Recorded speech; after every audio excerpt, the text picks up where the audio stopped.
បាទសួស្តីជនក្នុង YouTube ទាំងអស់បាទដោយសារវីដេអូក្នុង YouTube ខ្ញុំអត់សូវបានទម្លាក់ច្រើនទេបាទអញ្ចឹងយូរទម្លាក់បានម្ដងបាទអញ្ចឹងនឹងអញ្ជើញមកបងប្អូនគ្នាមកមើល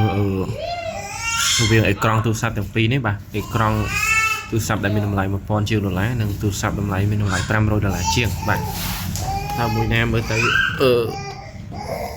big scale ស្ដើងជាងឬក៏មួយណាមើលទៅដែលពេញចិត្តជាងបាទសម្រាប់ខ្ញុំអានេះគឺ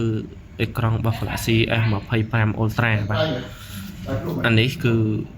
បស់ Nubia 70បាទ Ultra ដែល8 Elite ដូចគ្នា chip បាទប៉ុន្តែអ្វីដែលខុសគ្នាគឺនេះបាទត្រង់នេះបាទ S25 Ultra គឺមាន notch បាទកន្លែងហ្នឹងគឺនៅហ្នឹងហ្មងប៉ុន្តែសម្រាប់ Nubia គឺអត់មានទេបាទអញ្ចឹងគឺការមើលគឺស្រឡះជាងបាទហើយអេក្រង់របស់ Nubia គឺ 144Hz អេក្រង់របស់ Galaxy S25 Ultra តែ 120Hz ទេបាទអញ្ចឹងគឺការប្រៀបធៀបអេក្រង់គ្នាបាទអានឹងអាស្រ័យទៅលើការស្រឡាញ់របស់តេជនទាំងអស់គ្នាទេបើតេជនស្រឡាញ់Samsung តេជនប្រើ Samsung បាទតេជនស្រឡាញ់ដោយគ្មានការរំខានអាចប្រើ Nubia បានបាទ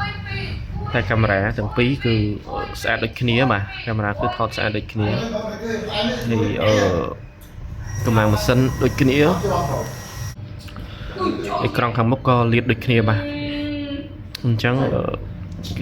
អាស្រ័យទៅលើការស្រឡាញ់បាទ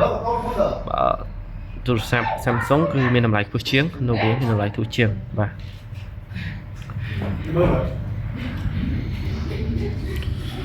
ចឹងអត់មានអីទេបងប្អូនណាអរគុណច្រើនមានតម្រូវការទៅជនអ្នកត្រង់មក Facebook ខ្ទមស្រែបានបាទក្នុង Facebook មាន link Telegram ចុះឆាតមក Facebook ក៏បានឆាតមក Telegram ក៏បានមួយថ្ងៃហ្នឹងគឺឃើញតេជនដែលឃើញគាត់ឃើញវីដេអូក្នុង YouTube គាត់តាក់ទងមកខ្ញុំច្រើនបាទអញ្ចឹងសម្រាប់ YouTube គឺខ្ញុំអត់បានតម្លាក់វីដេអូលក់ប្រចាំថ្ងៃទេដោយសារ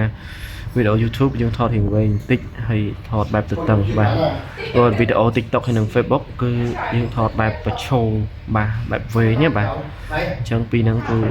3ហ្នឹងគឺអត់អាចចូលគ្នាបានទេតែបើ Facebook ហើយ YouTube យើងអាចចូលគ្នាបានអញ្ចឹងសម្រាប់ការទុកចិត្តបាទជនអាចទុកចិត្តបានមានទីតាំងច្បាស់លាស់មានការធានាត្រឹមត្រូវ